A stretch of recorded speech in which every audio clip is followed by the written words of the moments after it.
ខ្ញុំមកទីនេះគឺគ្រាន់តែចង់លំហែកាយតែបែរជាជួបរឿងសោកសៅលើសដើមហើយអ្វីមនុស្សដែលខ្ញុំលួចស្រឡាញ់សុទ្ធតែមានម្ចាស់ទេវតាលែងសោកជាមួយខ្ញុំម្ល៉េះគួរកាត់ចិត្តបែបណា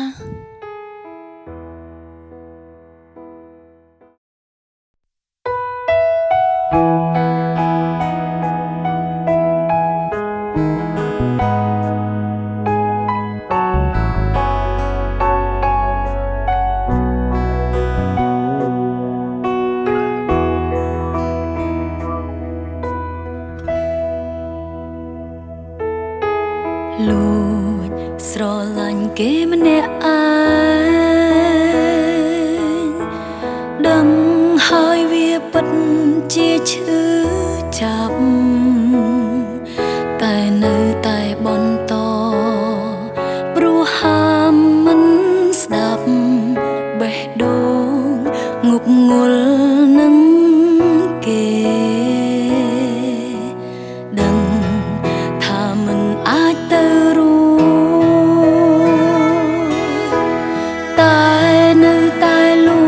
ស្រឡាញ់គេព្យាយាមឈប់ខ្វល់ឈប់គិតធ្វើមិនបានទេស្នេហ៍គេទាំងគ្មានសង្ឃឹម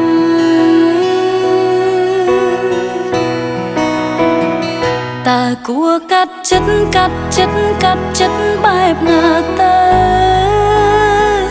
បើបេះដូងនៅស្រឡាញ់គេខ្លាំងយ៉ាងនឹងគួរធ្វើយ៉ាងណាបើបេះដូងត្រូវកាគេម្លឹងបើមានអ្នកដឹងជួយប្រាប់ផងបានទេតើគួរកាត់ចិត្តបែបណាទៅខ្ញុំមិនចង់នៅទ្រាំឈឺចាប់តទៀតទេខ្ញុំចង់បាញ់ឈប់នៅចិត្តស្រឡាញ់ដែលចេញពីគេតែមិនដឹងទេថាគួរធ្វើបែបណា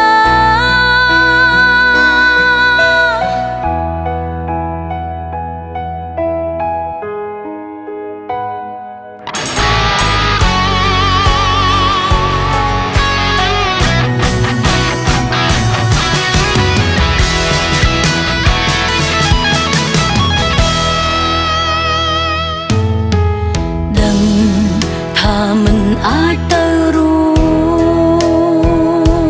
ចតែនៅតែលួចស្រឡាញ់គេព្យាយាមឈប់ខ្វល់ឈប់គិតធ្វើមិនបានទេស្នេហ៍គេទាំងគ្មានសង្ឃឹម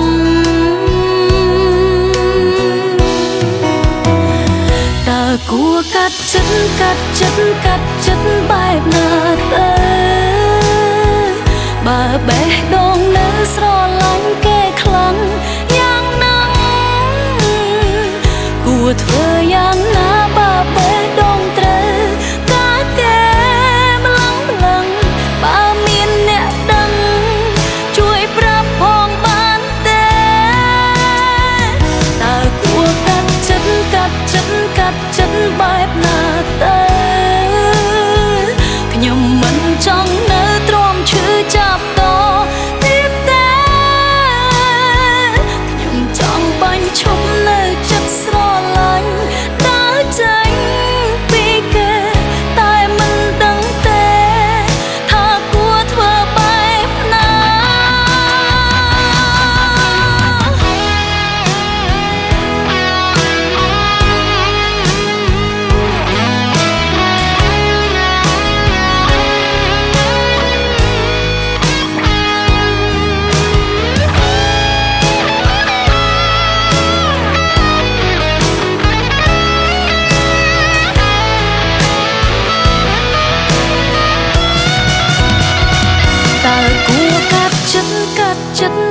ចិត្តបែបណាទៅបើបេះដូងនៅស្រឡាញ់គេខ្លាំងយ៉ាងនឹង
មនុស្សដែលធ្វើល្អដាក់យើង